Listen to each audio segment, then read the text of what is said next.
What do you mean a man ate something alive? Like seriously, a man from North Korea. He was starving and was given only 150 corn kernels.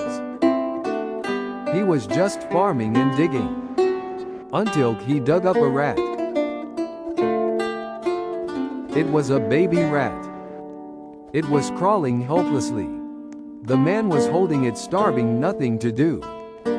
So he made the worst decision to get the baby rat and shoved it in his mouth. The taste was awful. Texture disgusting, but did it for survival. He felt it moving in his tongue while chewing.